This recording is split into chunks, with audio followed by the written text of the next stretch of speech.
Olá, meus amigos e minhas amigas. Estamos iniciando mais um Momento Jurídico, como fazemos todas as semanas, procurando trazer pessoas que tenham importância no nosso meio social para nos trazer boas informações. Hoje eu convidei, e ele aceitou o nosso convite, um operador do direito, daqueles que a gente encontra pelos corredores do fórum e o cumprimenta de forma respeitosa pelo seu passado de vida, pela sua formação ética, pela sua estabilidade moral, mas, sobretudo, pela pessoa que ele é. Um operador do direito, daqueles que vivem do direito mesmo, da operacionalidade do direito, e sempre se comportando decentemente. É da minha geração, né? E isso me orgulha.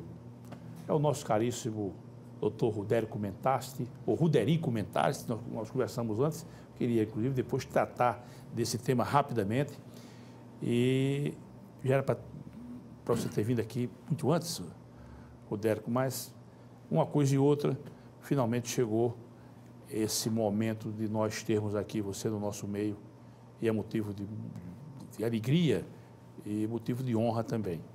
Então, meu caríssimo Rudérico, vou chamá-lo de Rudérico, não vou partir para o Ruderico, né? Não vou adotar a pronúncia italiana, mas eu quero, Rudérico, te agradecer, já estou agradecendo em meu nome, em nome da televisão, em nome da nossa equipe, que faz aqui o Momento Jurídico, e dizer que você seja bem-vindo para a gente bater esse papo aqui para a nossa sociedade.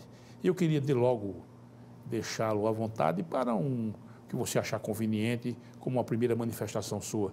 Por favor, Rudérico. Jerônimo, amigo, eu inicialmente quero registrar os meus mais sinceros agradecimentos pelo convite. É verdade, você já me fez esse convite em outras oportunidades, mas os afazeres, a luta operária do operador do direito, muitas vezes nos tira do compromisso. Eu me sinto sinceramente agradecido, porque esse programa, o Momento Jurídico, faz parte da minha pauta de ver televisão. E eu diria para você com toda sinceridade que eu tenho conseguido muitas vezes dissipar a minha ignorância vendo o seu programa com tantas pessoas ilustres que têm sentado nessa poltrona. Eu quero, de início, lhe agradecer pelo convite e pela generosidade das referências que você se reportou aí no início da abertura. Rudérico, você sabe que nós somos da mesma geração, né? Sim. Na mesma geração. Nossa formação jurídica se ocorreu no mesmo espaço temporal. Sim. E você sabe que nós vamos nos encontrando pela vida fora, né? As temáticas que nós tratamos, elas trazem sempre uma preocupação com a melhoria, não só da atividade jurídica, mas também tratando das nossas preocupações, porque às vezes acontecem certos fenômenos ou certos acontecimentos, eles vêm ao nosso conhecimento e nos preocupam. E você é um daqueles com quem eu tenho um grande prazer, uma grande satisfação em parar para trocar 2 dedos de prosa. Mas, meu caríssimo Rudérico, eu quero inicialmente tratar das suas origens para que o nosso público possa saber.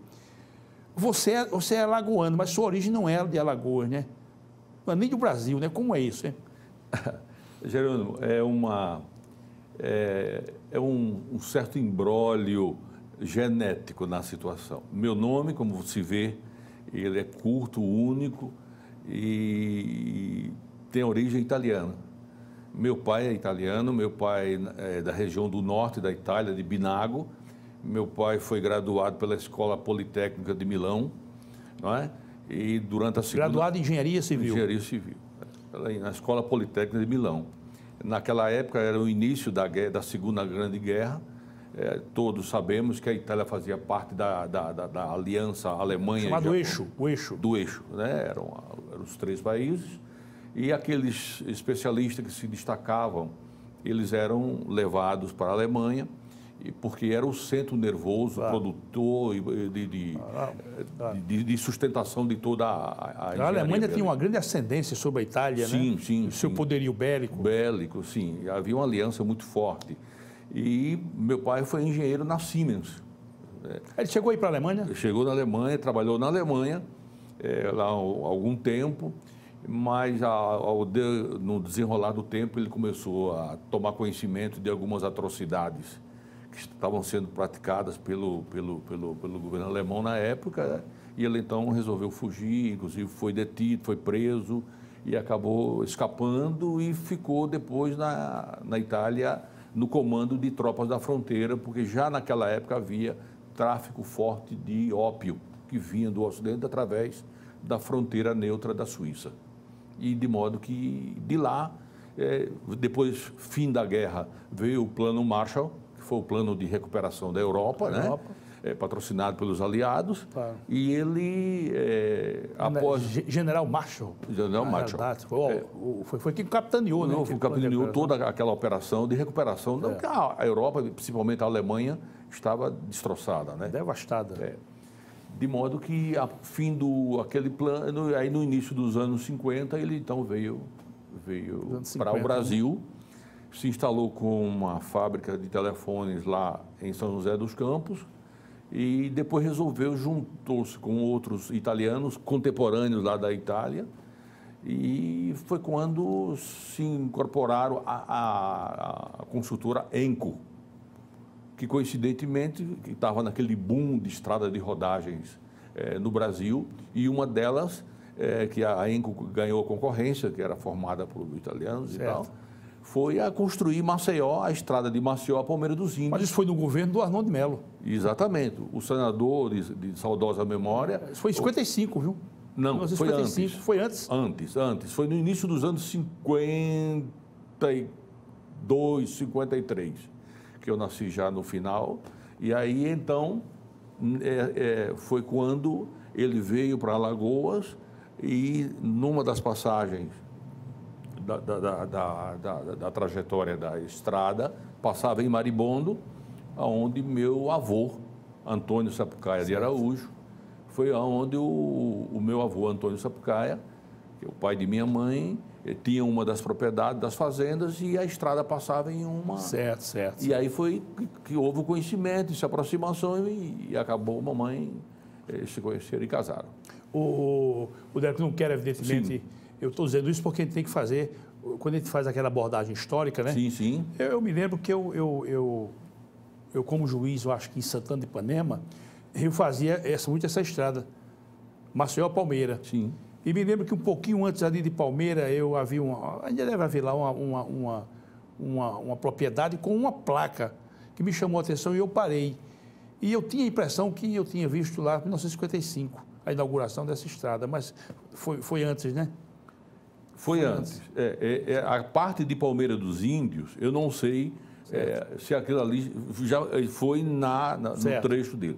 Mas o trecho Maceió, que ia até o entroncamento, ali que vai Taquarana, Palmeira dos Índios. Certo. Então foi na construção. Certo, ponto. Disso aí. E essa propriedade, justamente, ela era mais adiante. Sim. Era já mais perto de Palmeira. Não, mas a parte da propriedade era na região de Maribondo. Certo. Onde meu avô tem toda a família, eu tenho tios, a família. Ô, Rodrigo, me diga uma coisa. E a sua formação jurídica? Eu estou dizendo isso, deixa eu dar um depoimento muito sincero. Quando eu era estudante acadêmico de Direito, quando você é acadêmico de Direito, você tem a imagem do advogado que você cria uma certa admiração. Sim. Você vai entender isso, né? Sim. Então, você é aquele advogado que eu imaginava quando eu era estudante. Cara sério, operoso, gentil ali no fórum, defendendo com ênfase a demanda que você propõe, etc. E, sobretudo, sério. Então, como é que foi a sua formação jurídica? Você pensou em ser alguma coisa que não fosse operador do direito? Já não é muito oportuna essa indagação, porque pela minha formação doméstica, a minha direção, ela se inclinava para a área de ciências exatas, por conta da formação de engenharia de meu pai, não é? Certo. Mas, de repente, caiu na minha simpatia o curso de Direito, até porque ele nunca nos forçou a dizer faça isso ou faça aquilo. Cada um era o dono de escolher o que melhor se identificava, não é? Mas eu estudei, a minha formação inicial estudei interno no Colégio 15 de Novembro, em Garanhuns. Depois disso, eu vim para Maceió e fiz a Universidade Federal Você fez direito logo? Fiz direito, aqui não foi direito. Na época, o vestibular foi o vestibular único lá no Trapichão. Na época, todos os cursos da UFAL. Isso foi em 75, não é? E eu terminei meu curso de Direito, passei, eram 60 vagas, eu passei entre os 30 primeiros. Eu fui o 20º colocado. Eram 2 turmas, né? 2 turmas. Entrava uma no primeiro semestre e outra no segundo semestre. Exato. Do primeiro ao 30º no primeiro semestre e o 31º ao 60º no segundo semestre. E todos os cursos faziam vestibular. Na minha época, quando eu fiz o ano, foi no Trapichão. No mesmo ambiente físico, né? No mesmo ambiente físico. Roberto, ainda para a gente fazer uma reconstituição histórica, Sim. Qual foi o grande professor, sem nenhum demérito para os demais, qual foi o grande professor que você teve na sua formação acadêmica? Um professor que lhe marcou, que você tinha uma certa empatia, que marcou você? Teve algum professor que... Eu sempre fui uma pessoa, como você disse, voltando um pouco no tempo, eu sempre procurei ter bom trato com os meus mestres, até porque eu sabia que eu tinha alguma coisa a aprender com eles, não é? Mas eu tenho um professor, a minha formação, se eu voltar mais no tempo, lá na minha formação de 2º grau, eu tenho um professor que foi do meu colégio 15 de Garanhuns, o professor Lá Bill, no colégio, lá no 2º grau, né? 2º grau. Naquela época chamava científico. Científico, isso mesmo. O professor Bill Brandt era americano, não é? E ensinava matemática, não é? Ainda hoje, os ensinamentos deles ainda eu consigo dedilhar.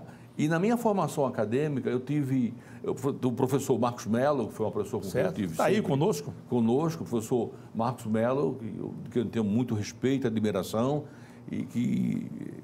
Ele tem uma obra de ponta, né? Ele tem uma obra de ponta, em todo o país, é uma obra que é recomendada, né? Isso, é muito a referência. E tem o professor Alfredo Gaspar de Mendonça. Nosso desembargador Alfredo Gaspar de Mendonça. Isso marcou. Não, os dois. O professor Alfredo Gaspar Velho, o que foi desembargador, certo. E o professor José Alfredo, filho dele. Filho dele, né? Foram os dois, eu tive a honra e o privilégio de ter sido... Você foi aluno de Aleixo? Professor Aleixo, professor Fernando Torinho, também com quem o professor Torinho, eu tive um trânsito de trato muito harmonioso. Você foi aluno de Lauro Farias? Também. Professor Lauro Farias, o professor Jobé Scala. Administrativo, não era? Não, Jobé Scala, Direito de Trabalho. Direito de Trabalho, né? Cleiton Sampaio foi administrativo. Administrativo, né? Está aí também. Você teve uma pleia de... Gerson Mena foi professor do processo. Gerson Mena. Professor Gerson Mena, não é? E eu tive a sorte de ter tido uma pleia de grandes mestres. Eu quero provocar você no seguinte sentido. Nós temos uma audiência muito grande de acadêmicos de direito. Sim. E de advogados recém-ingressos na atividade.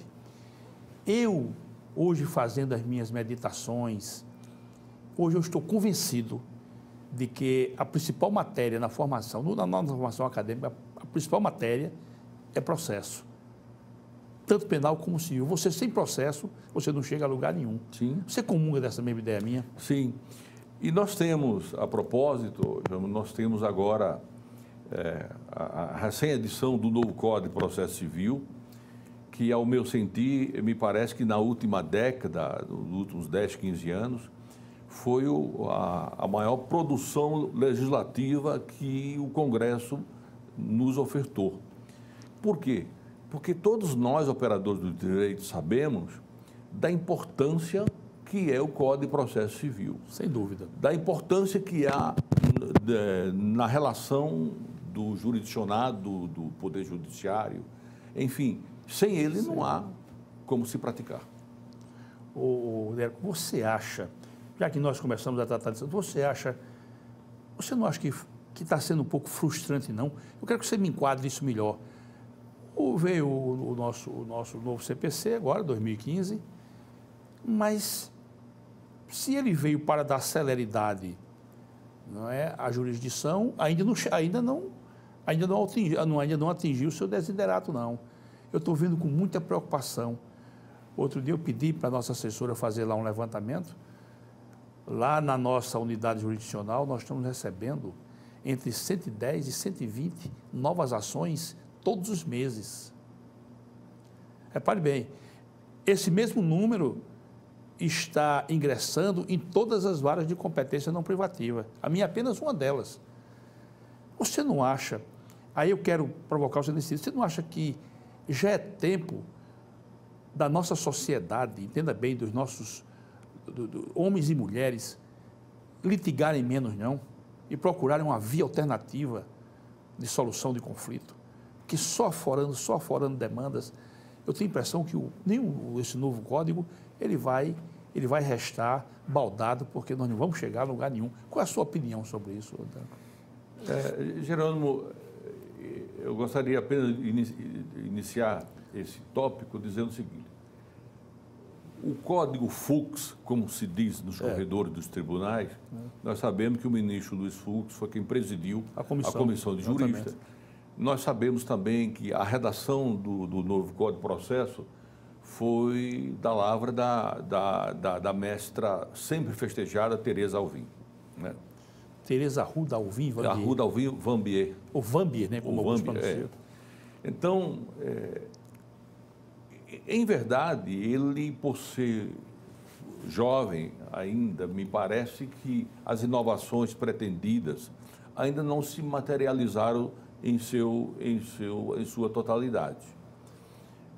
É claro, você fazendo uma avaliação assim superficial, nós temos alguns pontos que foram muito importantes, não é?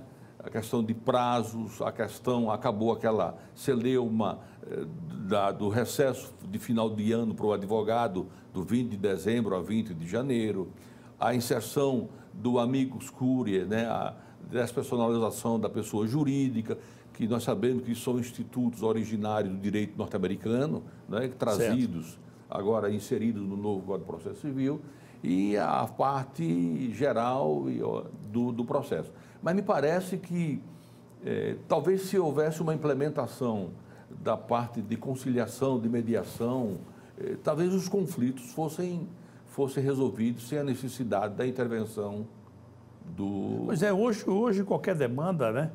Eu digo demandas específicas, claro, sim. Elas passam por um movimento prévio de conciliação. Sim. Mas parece que não está havendo sucesso. Não tem tido grande valia, porque me parece que despertou no brasileiro aquele espírito meio que norte-americano, digamos assim, da contenda, da disputa judicial por tudo. Me parece que a situação passa por essa situação. Ô, Rodrigo, você atualmente está atuando em que área? Você tem todas as características, os predicamentos de criminalista. Você não atua na área criminal, né? Não, eu não atuo na área criminal, porque existe um segmento da área criminal que me deixa à distância. Eu não gosto. Apesar de, em algumas situações, eu participei e tal, mas não me dediquei. Eu tenho me dedicado mais à área civil, à área trabalhista, até por conta também da assessoria que prestamos à empresa privada, não é? Então, a gente faz o que se chama clínica geral, não é? E também na parte da advocacia pública, que eu também participo da advocacia pública estadual, na área de autarquias, e lá nós temos assim um misto de administrativo, constitucional e processual e do trabalho também. O Deco, você que está na labuta, você que está no dia a dia, no sol a sol do fórum, qual é a grande dificuldade que você vê hoje para que a pessoa dinamize a advocacia? Eu estou fazendo essa pergunta porque depois nós vamos voltar, certamente, para agitar a questão do novo Código de Processo Civil. Mas um advogado que está iniciando a sua vida, que vai iniciar a sua vida, ou aquele que está se formando, qual é a grande dificuldade que você vê hoje para se operacionalizar o direito? Nos parece, Jerônimo, que o óbice inicial é que a mentalidade digamos assim, do universo do Poder Judiciário, do universo, envolvem todos, ainda não está adequada à situação nova do Código de Processo Civil, digamos, imaginando as celeridades que ele tenta imprimir em algumas situações da relação dos cidadãos. Agora, me parece que talvez se pudéssemos buscar uma situação de melhor capacitação, a começar nos próprios cartórios, com o serventuário, no trato do dia a dia, talvez a gente pudesse melhorar essa dificuldade de ultrapassar essa barreira inicial, porque nós sabemos, você é magistrado hoje, você já foi advogado, militante, eu sou até hoje, e faço isso com prazer, porque eu gosto de me debruçar sobre os problemas que se apresentam no dia a dia. Não consigo, se eu não consigo num momento, consigo num outro, mas o que às vezes a gente percebe é, em algumas situações da relação do advogado com o jurisdicionado, com o cartório, com o serventuário, a gente nota que às vezes aquela mentalidade que se tenta imprimir com o novo Código de Processo ainda não foi tratado. Rodeco, na minha percepção, eu sou muito preocupado. Eu tinha um professor, Sim. Eu tinha um professor que eu me permito, não vou dizer o nome dele, porque ele já faleceu e tal. Sim. Ele dizia, em tom de brincadeira, se eu tivesse a vida de um cágado, eu não me preocupava com prazo, com demora de processo. Mas como eu tenho a vida de um ser humano, eu sou muito preocupado. E eu acho que uma demanda demorar 5 anos, 6, eu acho muita coisa na vida do ser humano. Então eu venho constantemente tentando driblar essa dificuldade, essa que é a realidade, mas o número de processos e às vezes até os próprios entraves que a codificação coloca, eu vejo isso com muita preocupação, sabe, Rodeco? Eu acho que se não se buscar meios alternativos de solução de conflitos, a gente não vai ter salvação. Mas aliada a essa situação, essa sua sugestão é oportuníssima, me parece que há também uma carência. Nós temos, é evidente a carência que se tem de servidores, de magistrados. Vemos aí os concursos que estão sendo realizados, não é? O afã que tem o Tribunal de Justiça nosso local de enfrentar essa dificuldade com a nomeação de novos magistrados. Já se avizinha aqui em Alagoas mais um concurso, viu? Mais um concurso. Né? Você está vendo concurso para servidores agora, Sim. Mas já vem, eu acho que não vai ser na gestão do desembargador Praxedes, mas já vem em seguida outro concurso. Certo. Então, esse é um viés muito forte que tem criado essa dificuldade, a ausência de servidores, serventuário e de magistrados. E também do Ministério Público. A gente nota, andando aí, eu advogo muito pouco no interior, mas se tem notícia, mas isso não é um mal só nosso, não.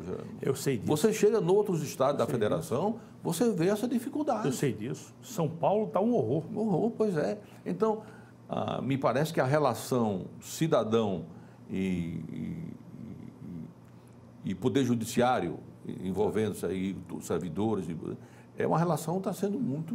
Nós temos hoje no Brasil cerca de 15 mil magistrados. E nós vamos numa população com mais de 200 milhões de habitantes. Não é verdade? Meu caro Rodérico, e ainda nessa linha de análise crítica que nós gostamos de fazer, como você vê a advocacia hoje no nosso país? Você acha, Rodérico, honestamente, você acha que a advocacia ainda é uma profissão atrativa para o jovem que está saindo hoje das nossas escolas? Eu vou explicar por quê. Nós temos o Brasil, ele possui o maior número de faculdades de direito do mundo inteiro. Se você juntar o mundo inteiro, nós ainda temos mais faculdades, mais do que a China, mais do que a Índia, mais do que os Estados Unidos. É um negócio complicado. Você acha que a profissão, a advocacia ainda é uma profissão atrativa? Como é que você vê isso? Me parece, o Brasil é campeão em matéria de... A nossa época era outra, viu? Outra. Na minha época que eu fiz o vestibular, só tinha a UFAL e estava iniciando o SESMAC. Exatamente. Só duas. Só tinha duas, né? Estava no início, não é? E de modo que hoje em dia você tem assim uma fartura de universidades, de formação acadêmica, de direito, de medicina, de tantas outras pelo Brasil afora. Agora, sabemos que algumas têm uma qualidade que, de repente, não corresponde ao que se propõe. E, quanto ao advogado, a advocacia, você, quando abraça a profissão e faz dela, assim, um objeto de sua vida, ela tem a sua chance, o seu espaço. Apesar da proliferação, nós temos aqui em Maceió mais de uma dezena de faculdades. 19. Segundo o nosso caríssimo Paulo Nicolas, que esteve aqui outro dia com a gente, 19 faculdades. E a propósito de números, guardadas as devidas proporções, o Brasil tem 17 mil sindicatos. Então, nós temos... O assunto não pode... Só como informação. Como informação, com relação a esse número exagerado que se tem de faculdade de medicina, de direito, contabilidade, administração, etc, etc. Então, isso me parece que compromete a qualidade. Eu citei aqui na minha formação, eu tive aí um rol de grandes mestres. Você citou estrelas. Estrelas da minha época, eram todos que você citou aí, eram verdadeiros ícones sagrados. Isso. A gente olhava com admiração, não é verdade? E é verdade. Então, eu tive a oportunidade de ter participado, de ter absorvido e destruído a minha ignorância com pessoas de alto nível. Muito embora nós sabemos que por aí afora estão aí os resultados dos exames da OAB. E há ainda quem queira excluir do exame. Pelo amor de Deus. Seria um desastre, não é? Mas parece que... Mas seria um desastre com D maiúsculo, sim, viu? Sim, desastre. Então, o que acontece é que eu acho que há ainda sempre o espaço. E o direito tem a grande vantagem de que no universo, quando você opta por uma carreira no serviço público, você tem no direito uma facilidade de poder ter várias opções variantes, concurso, para vários cargos no âmbito do serviço público. Então, me parece que ainda vale a pena quando se dedica com amor. Eu comungo dessa mesma ideia. Eu acho que o curso de Direito sempre vai ter a sua vitalidade e sempre vai ser uma grande alternativa para que você possa seguir na vida com dignidade. Sim. E garantindo, né, a sua sobrevivência, que isso é muito importante também. Mas, meu caro Rudélio, vamos fazer uma pausa. O nosso diretor de estúdio, ele sempre sinaliza para mim. Então, vamos fazer uma pausa. Eu quero voltar com assuntos momentosos também, porque eu quero muito saber. Aliás, a gente conversa de quando em vez, eu sei da sua opinião, mas eu quero que a sua opinião vá também para os nossos telespectadores. E, mais uma vez, agradecendo a sua presença. Estamos aí. Meus amigos e minhas amigas, voltamos já, num breve intervalo e retornamos. Muito obrigado.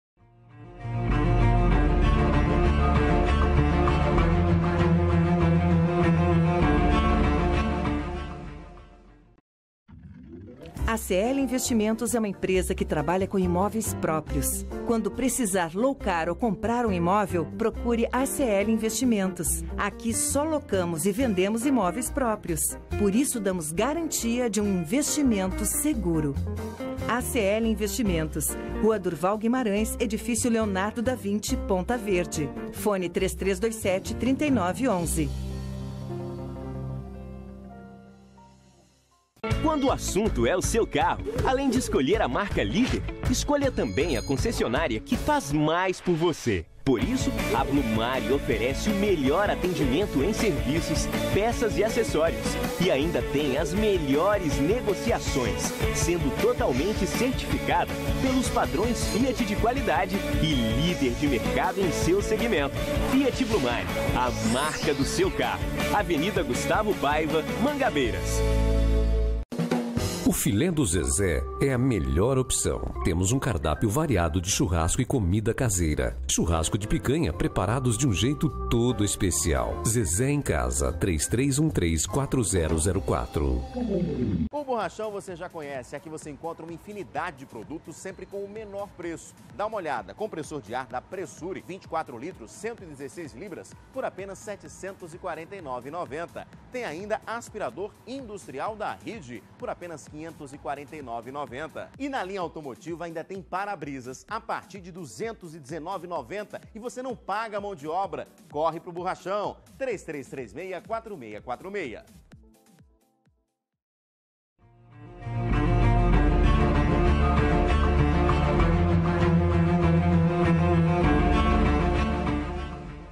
Olá, meus amigos e minhas amigas, estamos retornando aqui nessa sequência do Momento Jurídico, nesse segundo segmento, e vamos abordar assuntos também muito importantes com o nosso caríssimo Dr. Rudérico Mentasti, um amigo fraterno, um amigo que nós estamos seguindo pela vida fora, nos conhecemos na adolescência e estamos seguindo pela vida fora, mas sempre de forma muito respeitosa. As nossas relações são sempre muito respeitosas e sempre revestidas de um sentido ético elevado e sempre pensando na melhoria para a nossa atividade, que a nossa atividade ela exige um comportamento dos operadores do direito, também um comportamento elevado. Meu caríssimo Rudérico,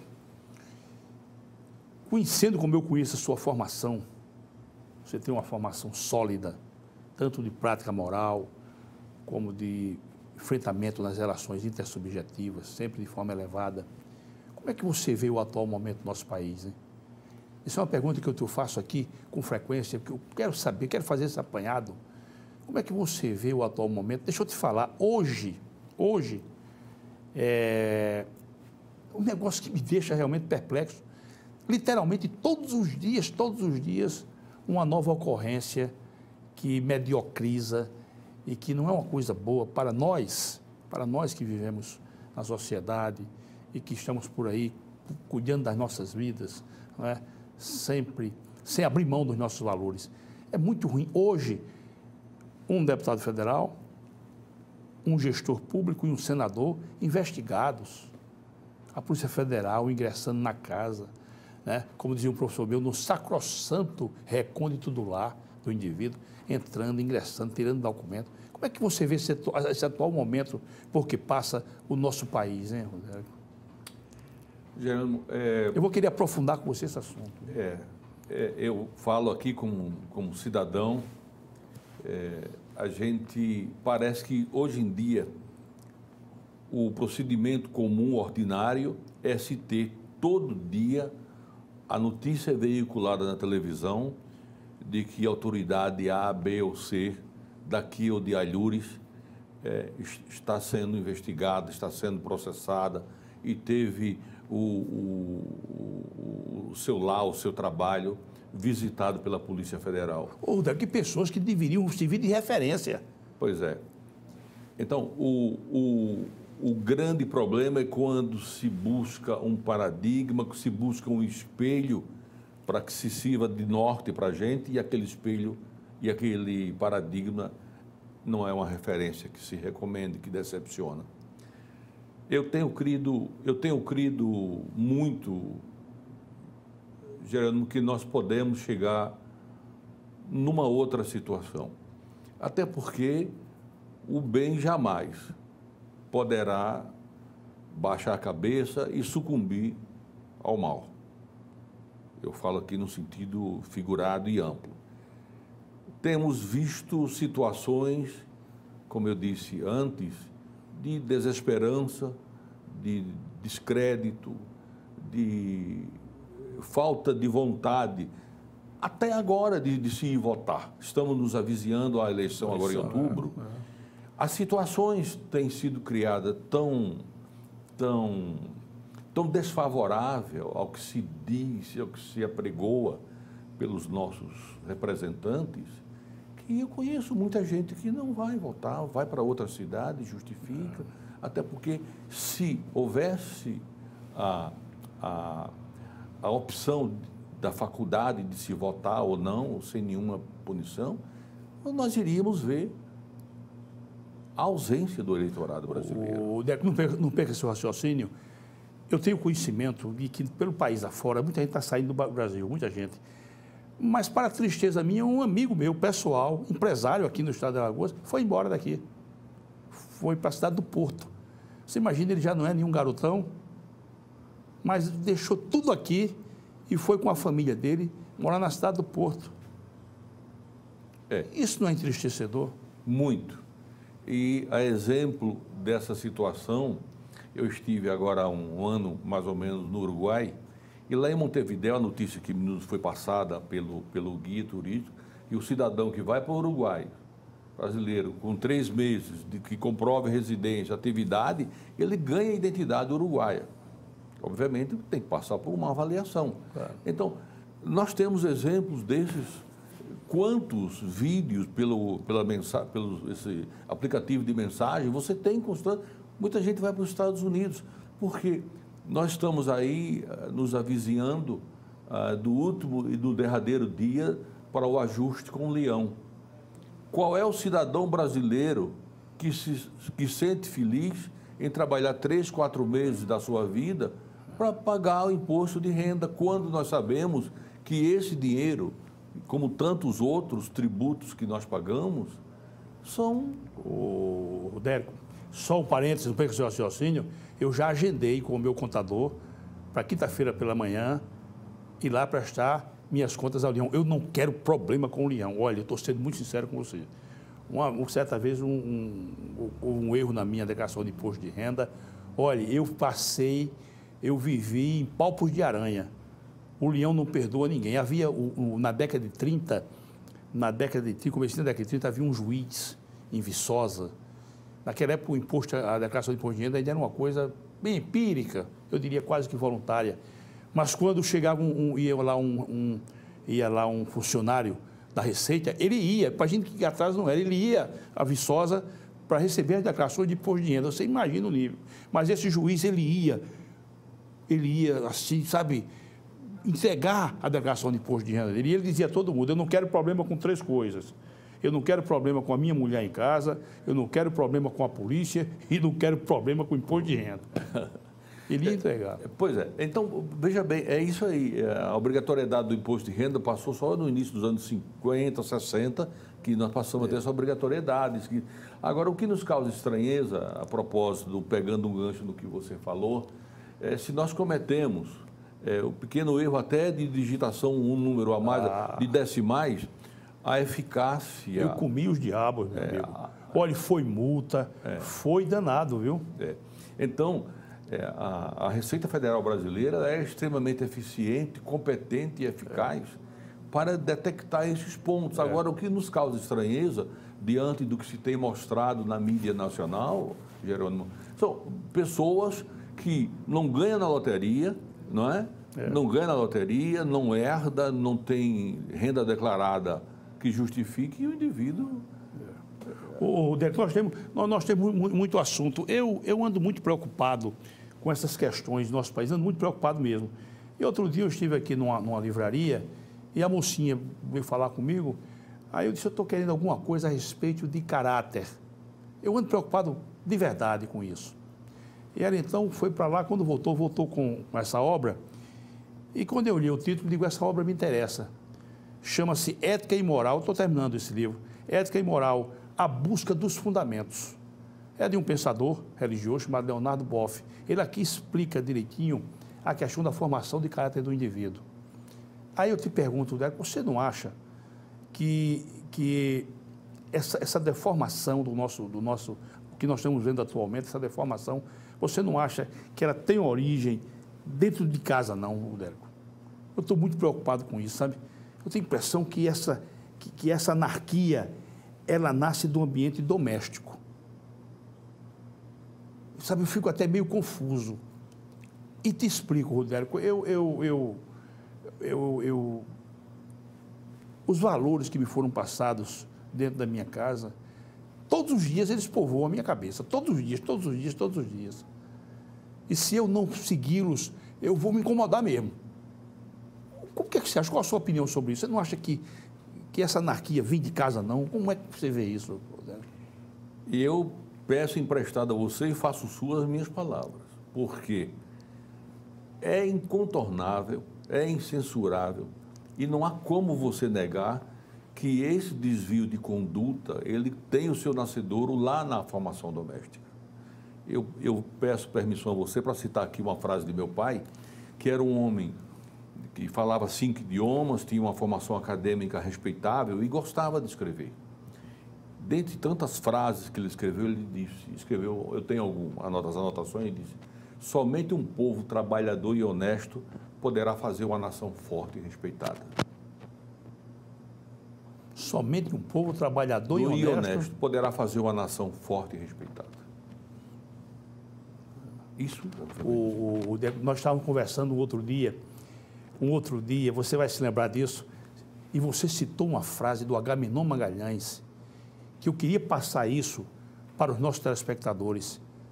Você lembra? Depois eu liguei para você, te liguei porque eu havia esquecido a frase, mas eu estava conversando com alguém, te liguei, você repetiu a frase, e eu então anotei. Mas aquela frase ali, ela serve, aquela frase serve, aquilo era para se colocar em outdoor. Aquilo era para se colocar em outdoor, aquilo era para se veicular nas escolas, com o garotinho de primário, como os romanos faziam. Sim. Os romanos faziam isso. Já na fase escolar, havia as exortações, havia aquelas frases que exortavam as crianças. Eu me lembro de frases de situações quando eu era criança. Então, eu acho que isso, se salvasse pelo menos uma alma, já era um grande negócio. Mas vamos à frase de Agamenon Magalhães. Acho aquela frase belíssima.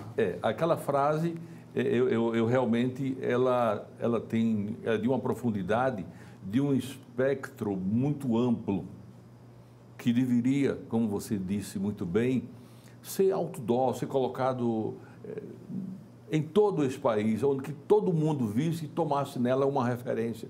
Assim como faziam os romanos. Você chega hoje, os romanos, você encontra as referências, já eram as crianças moldadas. Exatamente. Aos padrões de decência e de respeito. Mas Agamenon Magalhães foi governador nos anos 40, no estado de Pernambuco. Ele disse: existem 2 caminhos para se chegar ao poder. Um é calçado pelas pedras da lealdade, da coerência e da correção. Da decência, né? Da decência. Correção. Da correção. Esse é um caminho. O outro, pelos torrões do oportunismo, pelas costuras da habilidade e pelos atalhos da traição. Pelo amor de Deus. Isso é de uma profundidade, meu amigo, como você já analisou muito bem. Isso deveria ser disseminado, porque isso dito na linguagem, no pensamento e na visão dos anos 40. Você imagine se aquele homem estivesse vivo, hoje assistindo o que nós temos. Pelo amor de Deus. Rodrigo, que a gente dá sempre aqui uma informação histórica, né? O Agamenon Magalhães, Agamenon Magalhães, veja coisa interessante, ele era professor da Universidade Federal de Pernambuco, no curso de Direito. Ele pediu até para ser sepultado com a toga, ele foi sepultado com a toga. Não sabia. Eu tenho uma biografia dele, até do Senado Federal. Então, ele veio do médico. Repare que ironia, viu, senhores vereadores? Ele veio do médico. Ele, naquela tarde ali, ele tinha ido ao médico. Quando ele voltou, ele tinha uma audiência com o secretário de saúde dele. E quando ele retornou do médico, o secretário dele estava esperando, o secretário de saúde, para despachar com ele. Quando o secretário entrou, ele disse: acabei de vir do médico, estou zerado. Essa é a expressão textual que tem lá no livro. Acabei de vir do médico, estou zerado. E naquela tarde mesmo ele morreu. Teve um ataque cardíaco fulminante e ele faleceu. Rodrigo, ainda uma outra questão, eu sempre já disse aqui, me perdoem os telespectadores se eu estiver sendo repetitivo, há um grande orador na Paraíba, já faleceu, foi casado com a filha de Zé Américo de Almeida, Alcides Carneiro. Ele foi deputado federal, tentou se reeleger, não conseguiu. Deve ter ficado algum ressentimento, porque ele disse: entrei na política,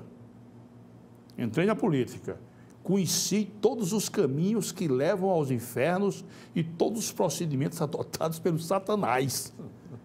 Ele disse: aprendi tudo até rápido, mas enjoei. Você acha que o mal do nosso país está na política, está no nosso quadro político? O que é que você acha? Nesse contexto político, me parece que o mal começa lá no nascedouro, no eleitor. Eu acho que a consciência... No meio social, então, né? Sim. A consciência, sabemos, nos jornais veiculam isso, de situações em que a consciência ela é comprada, digamos assim, por pequenos favores. E alguém já disse, já ouvi isso nas informações públicas, que determinados integrantes, gestores públicos, eu comprei, paguei e não lhe devo mais nada. Isso é até meio folclórico, né? Mas me parece que a situação de que hoje vivemos, ela tem como inicial a situação do nosso eleitor, até porque nós sabemos que, se voltarmos um pouco nisso, nós temos a questão fundamental, que é a educação. A educação é o ponto de partida, porque se você tem um povo em que tem uma educação, uma formação, ele é mais difícil de você conduzir e mudar a consciência.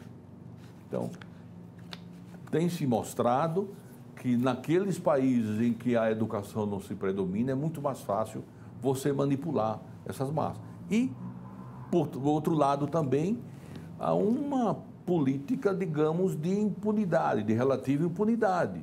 Porque quando se pune uma atitude, digamos, à margem da lei, o indivíduo vai pensar 10 vezes. Não é que você vai sanar, porque nós temos, por exemplo, a pena de morte em muitos estados dos Estados Unidos, a pena da prisão perpétua, mas nós temos os indivíduos que recalcitram, né? Recalcitram, isso aí. Isso é próprio, mas não é o comum, não é o ordinário. É uma situação extraordinária. Aqui no país nós vemos aí situação e mais. O que nos desanima e que nos deixa numa situação de extrema, digamos, insegurança jurídica, quando a nossa Suprema Corte, a nossa Corte Constitucional, que deveria ser um exemplo, nós temos uma situação de decisões... Vexatória. Díspares, onde você vê, parece que vai depender do humor de que Câmara chega. Então, você não pode ficar à mercê de uma situação que é evidente a simpatia por um ou por outro ali dentro. E isso é uma situação que incomoda. O Dérico, no começo do século passado, final do século XIX, começo do século XX, havia um desembargador chamado Viveiros de Castro. Ele foi, inclusive, ministro do Supremo Tribunal Federal. Mas o que importa para nós aqui é uma frase que ele construiu. E eu tenho conhecimento disso ainda quando eu estudava direito. Depois, como profissional, eu passei a fazer uma reflexão mais forte sobre ela. E hoje eu estou sentindo isso, rapaz, de forma grandiloquente.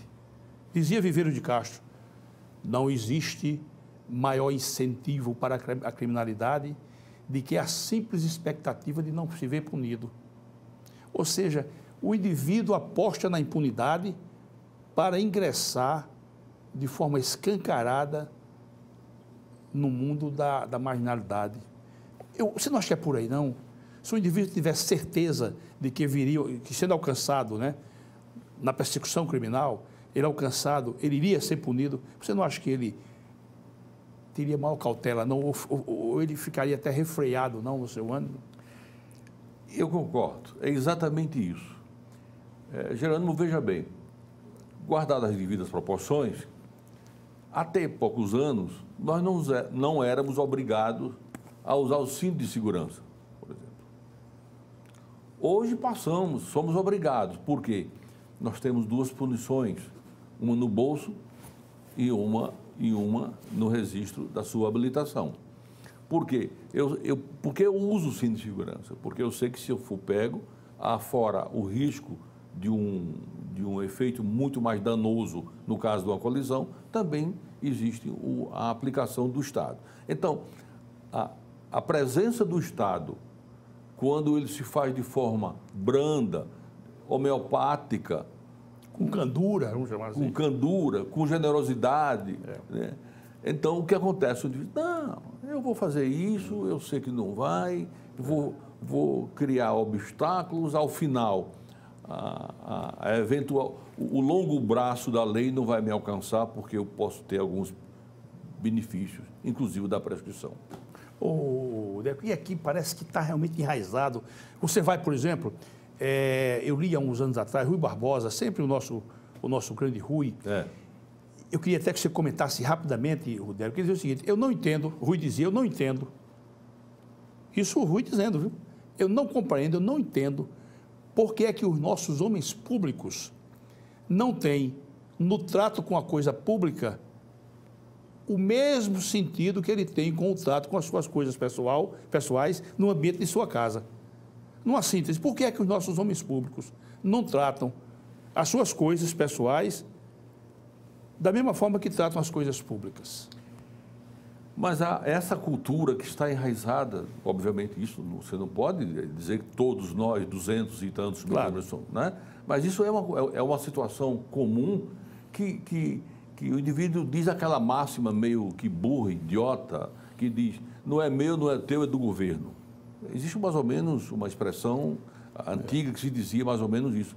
Ora, a ignorância está ali presente, não sabe ele que o bem público é resultado do que nós produzimos, né? Então, a intenção e a vontade de praticar, ela é estimulada, ela digamos, bombardeada de desejos já decorrentes daquela formação originária de casa, pela ausência do braço da lei, como digo eu, para poder alcançar a lei política. Né? Então, se a lei não alcança, se eu não recebo nenhuma reprimenda por conta daquele mal feito... Eu acredito que não vou ser punido. Eu vou fazer, ora. Por quê? Exatamente. Ao final, ele acaba ganhando porque nós vemos os exemplos por esse Brasil afora. Derek, mas eu quero crer que nesse atual momento que nós estamos vivendo não vai haver mais regresso. Estou sendo muito franco com você. Deixa só comentar aqui, só um detalhe para a gente encerrar. Já estamos chegando aqui no final.